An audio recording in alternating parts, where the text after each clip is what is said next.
Boa tarde, bom dia, boa noite a todos. Quem fala é o Caio, sou estrategista de dados e tenho auxiliado como técnico científico do estado de Rondônia na tomada de decisões quanto ao coronavírus. A gente vai dar um panorama e um resumo do que a gente tem observado até aqui, a metodologia e o funcionamento, para clarificar e esclarecer qualquer dúvida. Outros vídeos virão da sequência desse.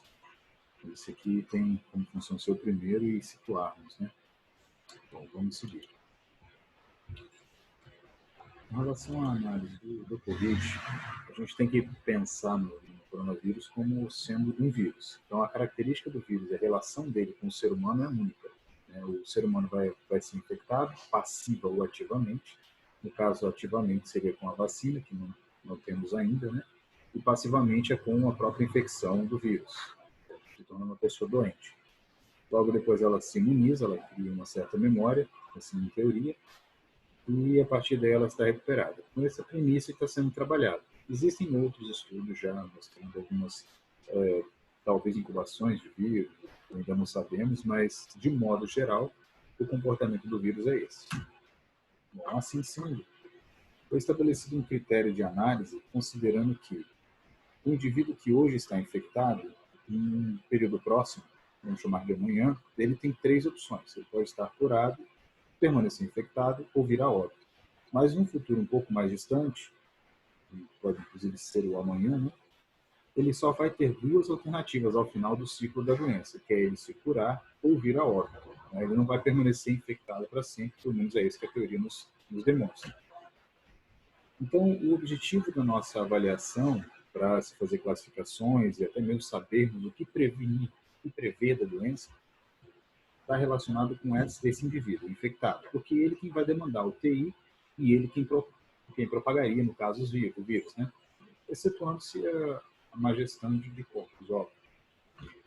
Bom, então nós temos uma situação aqui que nos remete àqueles valores, aqueles nomes que nós comentamos atrás, óbitos, ativos e curados. Mas essa configuração que me mostra o percentual de cada um deles de uma sociedade, ou mesmo em um bairro, não é necessariamente algo esclarecedor, porque isso, se eu perguntar se é bom ou ruim, pode ser bom ou ruim. Então, a resposta seria simplesmente modificar o sinal para que a gente tivesse uma exclamação aqui. Isso é bom ou ruim. Porque se, anterior a isso, eu tinha uma menor quantidade de contaminados, de ativos, e hoje eu tenho uma maior quantidade de ativos, isso é ruim. Se antes eu tinha, por exemplo, 80% de ativos e agora eu tenho 58%, isso é bom. Então, o que importa é a historicidade. Bom, antes da gente iniciar essa análise via tempo, vamos trabalhar com dois conceitos muito interessantes, que são os conceitos de oferta e demanda. Se a gente observar a questão da letalidade da doença, o que ela exige, que é basicamente a ocupação de UTIs, a ocupação de leitos clínicos, considerando, é claro, que a ocupação de UTIs é o gargalo a nível mundial. Então, vamos estabelecer uma doença fictícia para a gente entender numericamente o que está acontecendo. Uma doença fictícia com uma letalidade igual a 1%, que precisaria de 5% de leitos, numa cidade em que nós tivéssemos uma oferta de 20 leitos e a população girasse em torno de 1.000 indivíduos, se eu tivesse uma velocidade de propagação com 100 contaminados por mês, a minha demanda de UTIs por mês seria de 5 UTIs. Eu teria um óbito por mês, porque eu tenho 1%. Então, se eu tenho 100 contaminados, 1% de 100 vai ser 1, eu teria um óbito mês aqui. Eu estaria com 15 leitos vagos durante esse mês, sem ninguém ocupar. E o tempo que a pandemia demoraria para passar, esta pandemia em específico, seria o tempo de todos esses indivíduos se infectarem. Vamos supor que não existe a vacina, então os 100 indivíduos levariam 10 meses, já que eu tenho contaminados 100 indivíduos por mês, levariam-se 10 meses para chegar ao total de 1.000 e essa pandemia duraria 10 meses. No final das contas, como eu tenho um óbito por mês e eu tenho 10 meses de pandemia, eu chegaria a um saldo de 10 óbitos. Se a gente modificar essa quantidade e colocar, então, 200 contaminados por mês, nossa demanda de UTI dobraria, como é 5% de 200, em vez de 5, como no exemplo anterior, aqui nós temos 10 UTIs demandadas. Ficariam disponíveis durante o mês apenas 10 UTIs. Os óbitos seriam 2 por mês. Então, nós teríamos 2 óbitos por mês. Só que como eu tenho 200 contaminados por mês e a minha população é de 1.000 indivíduos, eu precisaria de metade do tempo para cumprir esses 1.000 indivíduos, contaminar-se e se recuperar. Né? Então, eu teria 5 meses para cumprir o período da pandemia, que seriam 5 meses, né, com 200 contaminados por mês. Nessas configurações, nessa condição, como eu tenho 1% de letalidade e são 200 contaminados por mês, eu teria 2 óbitos. Notem que eu tenho uma demanda de UTI de 5%, e essa demanda está sendo atendida. Então, esses óbitos são os óbitos que nós chamaríamos de óbitos inevitáveis devido à letalidade da doença. Essa letalidade existe, mesmo com acesso à UTI, isso a gente pode vislumbrar em todo o mundo, algumas pessoas vêm a óbito, mesmo tendo acesso à UTI, porque existe uma letalidade dessa doença. Bom, vamos mudar esse número de 200 para 400. Com esse valor sendo 400, nós teríamos uma demanda de UTI de 20 leitos, que era exatamente o que eu tinha a oferecer. Então, eu ficaria com 0 leitos livres por mês. Mas se esse número fosse precisamente 400, não passássemos nenhum, isso significaria que nós teríamos os 20 leitos ocupados, todos que precisassem de UTI teriam UTIs para serem atendidos. Nós teríamos um saldo muito maior de óbitos por mês, seriam 4 óbitos por mês. Só que nós estamos com 400 contaminados por mês. Isso faz com que nós passemos muito mais rápido pela pandemia. Então, o tempo seria de 2,5 meses, 2 meses e meio. 2 meses e meio, multiplicando-se por 4 óbitos mês, eu chego a um saldo total de 10 óbitos. Então, se a gente notar aqui, na primeira configuração, com 100 contaminados, o meu saldo final, um óbito, uma morte por mês, 10 meses, 10 óbitos. Na segunda configuração, 2 óbitos por mês, 5 meses, 10 óbitos. Mas aqui a doença passou mais rápido. Na última configuração, 4 meses, 4 óbitos por mês, 2,5 meses, 10 óbitos. E ao final, a gente chega no mesmo saldo total de óbitos de 10 óbitos. Agora, se esse número fosse 500, como o percentual de demanda por UTI é de 5%, esse valor me proporcionaria um total de 25 demandas de UTI, mas eu só tenho 20 a oferecer. Então, 5 pessoas precisariam de UTI e não teriam acesso. Se isso acontecer, eu teria o mesmo saldo mortes a nível de percentual, seria 5 mortes por mês. Eu teria isso durante 2 meses apenas, porque são 500 contaminados. 500 vezes 2 já dá os 1.000, então é a população da nossa cidade fictícia. Mas, juntamente com esses demandadores de UTI, né, que serão atendidos, 5 precisarão de UTIs, mas eu só tenho 20, serão 25. Então, 5 ficarão sem UTIs. Esses 5 que não têm acesso a UTIs virão a óbito, mais os óbitos que seriam o esperado por mês devido à letalidade da doença. Então, 5 óbitos por mês, 2 meses daria 10 óbitos, mais os 5 óbitos por não acessarem a UTI. E é exatamente essa característica que Rondônia busca evitar. Então, o objetivo de Rondônia é a ocupação máxima de UTIs, resguardado assegurar a disponibilidade de UTIs para todos que necessitam. Esse é o objetivo. E assim a gente pode começar a iniciar o panorama do que é e como está o estado de Rondônia. Aqui a gente tem a letalidade separada a nível mundo, peço desculpa por não ter colocado as referências aqui, essa referenciação já está no comentário, aqui embaixo, né, na descrição do vídeo. Aqui nós temos o percentual de letalidade, ou seja, se eu levar em consideração o número de óbitos, o número de infectados que foram descobertos aqui no Brasil, é só fazer a divisão deste número em preto de óbitos pelo número de infectados e multiplicar isso aí por 100. A gente vai ter a letalidade, né? Está 3,7%, que é a letalidade nacional hoje. A Rússia é um caso específico que a forma deles de avaliar é um tanto quanto diferente, eu diria. O Chile também. Mas este número é um número padrão verificado em praticamente todo o planeta.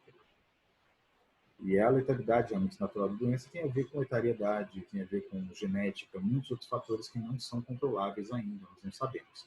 Fato é, o Brasil apresenta 3,7% de letalidade. O estado de Rondônia, levando em consideração, por exemplo, o índice de transparência, aparece como o primeiro em transparência. E apesar da ordem alfabética colocar Rondônia como primeiro, mas em segunda posição, nós vemos aqui que temos um up, né? Estamos em 100% e temos um up de 11%. quando o outro primeiro lugar, o Espírito Santo, tem outro de 3, uma possibilidade de crescimento de 3. Então, muito provavelmente, a condição ainda é mais favorável aqui na questão de transparência, né? Quanto o Estado tem sido transparente. Soma-se a isso também, no dia 9/7, teve uma reportagem demonstrando que Rondônia era o estado que mais fazia testes. Então, nós temos uma visibilização muito boa do estado, considerando, é claro, o Brasil, né? Dentro das limitações, nós tínhamos aí um total de 26,9, quase 27 testes por 1.000 habitantes, até o dia 15, até o dia 15/6, isso é 9/7, essa reportagem. E aqui vem uma outra análise. Segundo o site da Fiocruz, os dados também vão estar, o link também vai estar no comentário, a gente percebe que o número de vezes em que os óbitos duplicaram, porque a gente está no meio de uma pandemia, então não faz muito sentido avaliarmos números absolutos de óbitos ou números absolutos de casos, porque isso varia e ainda não está no final, não temos como saber. Mas para saber o andamento, a gente pode perceber quantas vezes o número de óbitos dobrou. Então, São Paulo, que vai ser nosso referencial para comparar, nosso comparativo com Rondônia, dobrou 10 vezes o número de mortes, né? Isso, então, dentro das semanas, dobrava-se esse valor, de algumas semanas, de alguns dias, e o número de vezes que esse valor dobrou foram 10 vezes. Já Rondônia, o número de vezes que o número de óbitos dobrou foi 6 vezes apenas. E quando a gente observa o tempo que isso demora para acontecer, ou seja, o número de dias que demora para que o número de óbitos dobre, que indica justamente, por exemplo, uma cidade que já tenha passado pela maior parte da pandemia, ela vai chegar em um momento em que os números de óbitos começam a demorar mais para dobrar, né, cada vez mais. Então, o número de... Aqui a gente tem um íconezinho à frente, mas essa linha que nós vemos aqui é Rondônia, e logo abaixo é a linha de São Paulo. Mas acho que dá para perceber São Paulo aqui. São Paulo é um total de 39 dias, que demorou desde a última vez que dobrou. E Rondônia é o segundo, com 38 dias. Ou seja, esses dois gráficos juntos, a informação que eles nos dão é que Rondônia está passando rapidamente pela pandemia, o mais rápido possível, evitando-se o colapso. A gente vai ver mais para frente. Então, mesmo São Paulo tendo iniciado muito antes o ciclo e tendo dobrado 4 vezes mais, né, 40% a mais, para sermos exatos, porque São Paulo dobrou 10 vezes, Rondônia 6, nós ainda temos aí, nós estamos com uma velocidade, uma demora em dobrar esses casos, né, que é a segunda maior demora, perdendo apenas para São Paulo, que é onde o início da doença foi mais cedo, né, então, assim, considerando a tardicidade de Rondônia, percebe-se que a velocidade está muito positiva com relação ao número de vezes que os óbitos dobraram. Isso também tem que ser considerado. Rondônia faz parte do norte do Brasil, que é onde nós temos o menor número de UTIs disponíveis para cada 100 mil habitantes, né? E isso tudo foi atingido sem o colapso do sistema. A metodologia de avaliação vai ser especificada um pouquinho mais para frente, metodologia de classificação e o que se faz enquanto gestão, mas essas informações são importantes até aqui. Bom, ocupação de UTI. Isso é o que tem sido monitorado pelo Estado dia e noite. A ocupação de UTI está sendo avaliada por duas macro-regiões, macro-região 1 e macro-região 2, que capturam, né, fornecem um serviço de UTI para todo o Estado. A capital de Rondônia, Porto Velho, está dentro da macro-região 1 para receber esse atendimento. E dentro da macro-região 1, a gente percebe o crescimento. A linha verde mostra a oferta de leitos, né, ao longo do tempo, foram se aumentando a capacidade de oferta de leitos de Rondônia, e a linha vermelha é a oferta de procura por leitos, né? Leitos ocupados estão aqui, ao longo do tempo. Então, esses registros são feitos diariamente pelas unidades de saúde e nós temos esse gráfico aqui fazendo a demonstração. Macro-região Rondônia tem esse comportamento, agora a gente percebe uma queda e lateralização, né? E jamais chegou a colapsar. Por mais que cheguemos perto, nunca uma linha tocou a outra.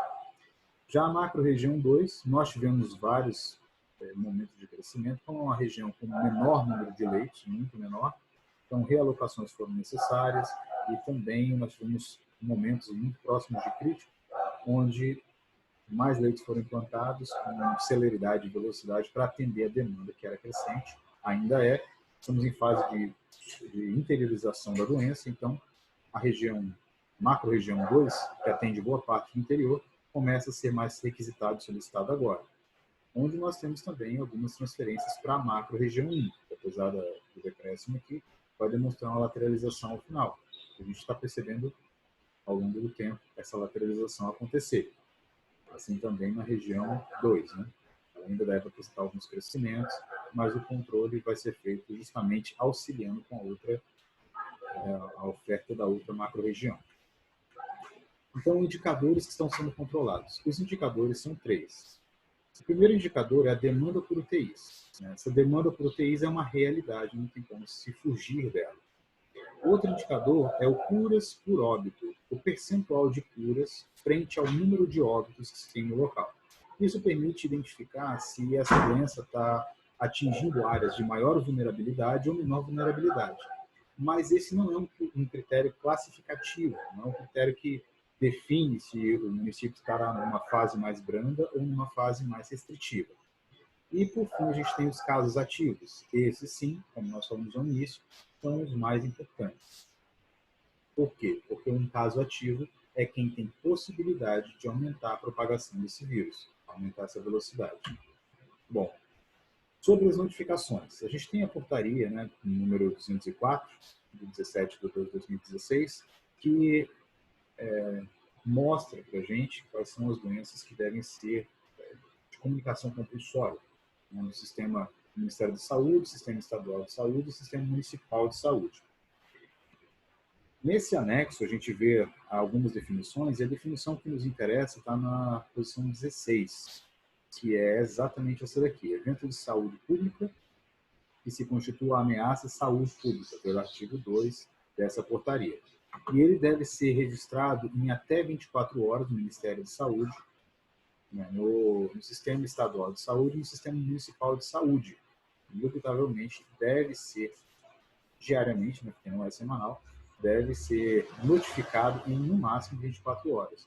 Por isso, a segurança de se trabalhar com o SUS e com os outros bancos de dados que estão disponibilizados justamente pela CESAL e pelo Ministério da Saúde. Bom, aqui é o finalzinho da portaria e a gente vai para os dados reportados, né? Nós temos aqui um número de informações com relação a testes realizados, por exemplo, que no maior dia de análise dos testes foram feitos 1.300 jogos capturados no sistema, isso até dia 10 de julho, né? 1.311 testes. Mas a gente tem um total de testes que não tem data, né, que o campo da data está vazio, de 4.105. Isso num banco de dados antigo, até 10 de junho. Então, é muito importante que seja salientado que a informação bem passada é extremamente importante para a classificação correta do município na sua respectiva fase. Bom, matriz de classificação. A matriz de classificação leva em consideração um fator extrínseco e um fator intrínseco de cada município. O fator extrínseco está relacionado à macro-região. Então, a macro-região que nós vimos, que são duas, ela tem um percentual de ocupação. Se esse percentual está abaixo de 20, é uma classificação. Entre 20% e 49% é outra classificação. Entre 50% e 79% é outra classificação. Entre 80% e 89% mais uma classificação. E acima de 90%, nós temos a última classificação.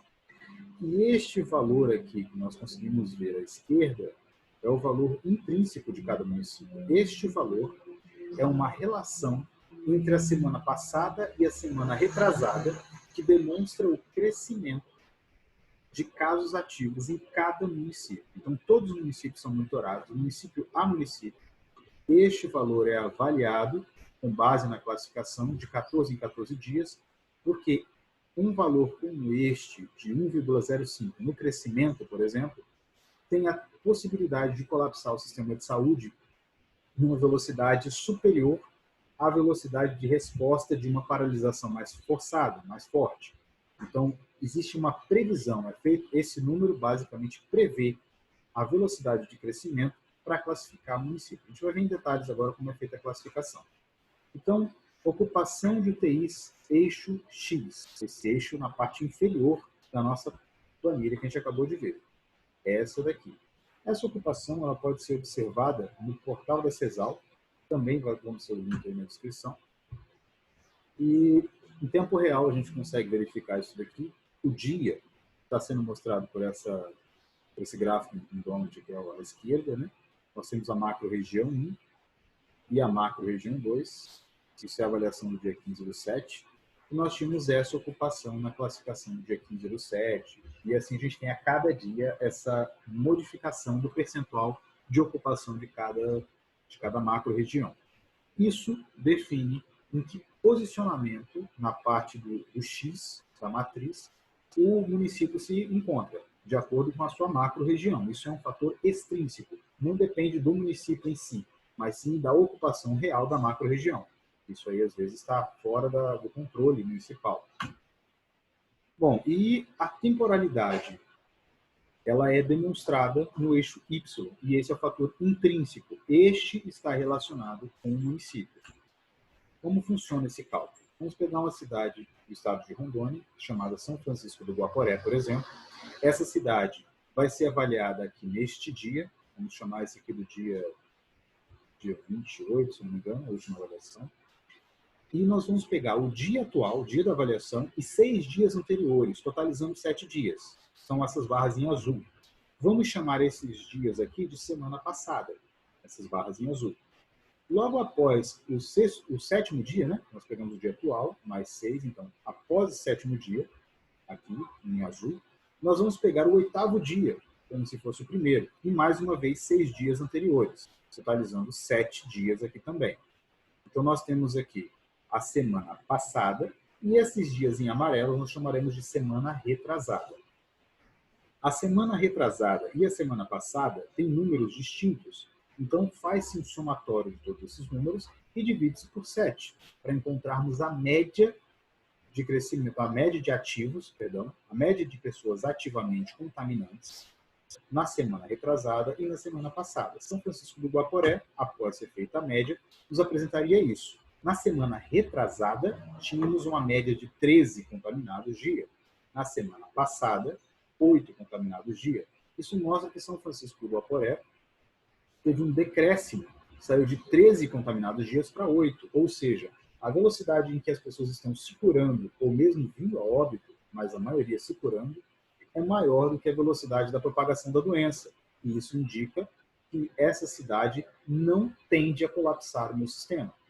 Nesse mesmo dia, foi feita a análise de Porto Velho, a capital.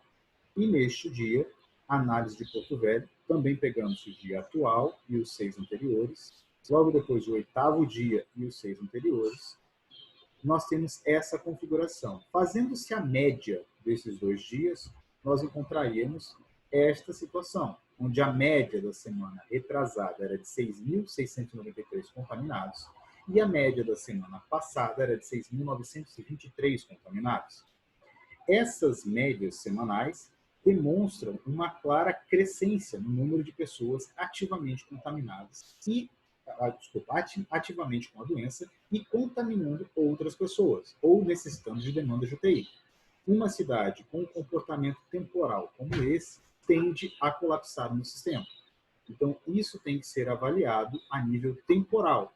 E as médias semanais nos permitem atenuar a diferença que existe de um dia para o outro, né, nas nuances naturais, porque cada indivíduo é um. Então, matematicamente, o indivíduo que deveria, se está apresentando sintoma hoje, às vezes demora 2 ou 3 dias, e esse número ficaria matematicamente complicado de ser avaliado, as nuances dele, os ruídos. Quando a gente faz a média móvel, né, seria, no caso, 2 médias, na média dos 7 primeiros dias e dos 7 últimos dias, desse total de 14, nós temos a média da semana passada e da semana retrasada, isso tira essa nuance do ruído. Bom, esse é um mapa que nós estamos avaliando constantemente, toda a equipe se debruça sobre esse mapa para verificarmos o comportamento de cada município. Todos os 52 municípios do estado de Rondônia são mapeados diariamente. Nós avaliamos a crescência ou a decrescência do número de contaminados ativos nesses municípios, a cada dia. E dentro de 14 dias é feita a reclassificação do município, avançando-se ou regredindo-se de fase, a depender do comportamento averiguado nessas avaliações e na avaliação do dia em especial, na forma que nós acabamos de mostrar. Então, um exemplo detalhado e prático agora de uma avaliação classificativa, como foi a São Francisco, por exemplo. Temos a de Porto Velho aqui também. Aqui nós temos este número do dia 28, não é um dia de classificação, é um dia posterior. Ele simplesmente mostra que a tendência realmente estava correta, existia uma tendência de queda e ela se manteve. E nós tivemos, então, no dia 27 a avaliação. Vamos ignorar por um momento o dia 28 e focarmos do dia 27 ao anterior. Calculando o dia 27 e os 6 dias anteriores, eu tenho a semana passada, que é 10, 9, 8, 8, 8, 8 e 4. Assim a gente vê aqui. Esses números são somados e divididos por 7, para me dar o valor de 8. E a semana retrasada, eu também tenho esses mesmos valores que estou vendo aqui à esquerda, né, na coluna, exemplificados e colocados no somatório, divididos por 7, que é para termos a média. Então, a média da semana retrasada era 13, a média da semana passada era 8. Pega-se a média da semana passada e divide-se pela semana retrasada. Sempre assim, semana passada dividido pela retrasada. Nós teríamos 8 dividido por 13, que nos daria um total de 0,62. É o que nós encontramos aqui. Esses cálculos são feitos automaticamente, né? Então, nós temos aqui, ao final, este valor de 0,62, que é o número a ser avaliado na coluna Y, que a gente vai perceber na matriz logo mais. Porto Velho, a mesma situação. Também somatório, um total, somatório e um total. Esta é a semana passada e esta a semana retrasada. Da mesma forma, semana passada dividido pela semana retrasada. E o valor dá superior a 1, 1,034. Quando eu vou para a matriz de classificação, eu percebo que Porto Velho tem um índice de 1,034. Está entre 1,02 e 1,05. E eu percebo que São Francisco do Guaporé tem um índice abaixo de 1. Então, a classificação de São Francisco está relacionada a esta linha, em algum local dela, a depender da ocupação da macro-região. E a classificação de Porto Velho está nessa linha, em alguns lugares dela, a depender da classificação da macro-região. Porto Velho é macro-região 1 e São Francisco do Guaporé é macro-região 2. Por sorte, ou por algum acaso, elas estão classificadas neste momento nas mesmas condições. Macro-região 1 com 68% de ocupação no dia da classificação, e macro-região 2 com 78%, todos dentro desse critério. Claro que a macro-região 2 está caminhando para se encher mais, como previsto. Então, nós temos esta linha aqui como a linha classificatória das duas cidades, Porto Velho e São Francisco do Guaporé. Quando a gente faz essa classificação final, a gente vai perceber que São Francisco do Guaporé está classificado em fase 3, aqui o amarelinho, né? Levando-se em consideração esta linha. E Porto Velho está classificado em fase 2, levando-se em consideração esta linha e a liberação, no caso, relacionando a macro-região 1, que é a macro-região de Porto Velho, e a macro 2, região de São Francisco. Essa é a metodologia de avaliação e de análise para a classificação dos municípios. Bom, considerando-se, então, as nuances de cada dia, né, nós temos reclassificações que podem resultar em melhores classificações, com maior abrandamento do fechamento, e classificações que chamaríamos de mais severas, de acordo com a tendência de crescimento. Quanto maior este número indicativo, maior a tendência. E cada município é avaliado individualmente, possibilitando que municípios que não precisam efetuar o fechamento naquele momento, não o façam, e permaneçam com suas atividades econômicas e laborais, até mesmo recreativas, não tão prejudicadas, pois não apresentam risco de colapso, da mesma forma que quando o município apresenta este risco de colapso, ele precisa, então, regredir de fase, sendo um pouco mais restritivo. Isso está bem elaborado, bem estipulado em decreto, então a gente tem essas informações aí em documentação estadual de forma fácil e acessível. Esperamos que tenha ficado claro o critério, é realmente um pouco longa a explicação, mas para a compreensão acho que é válida, né? Bom, a gente fica por aqui, mais vídeos como esse, É só entrar no canal e a gente consegue vamos tentando tirar algumas dúvidas. Se tiver alguma dúvida, pode deixar nos comentários. Na medida do possível, vamos tentar sanar essas dúvidas. Esse vídeo tem caráter explicativo, instrutivo mesmo, e de esclarecimento, para quem tiver algum tipo de dúvida. Agradeço a atenção, bom dia, boa tarde, boa noite a todos. Obrigado.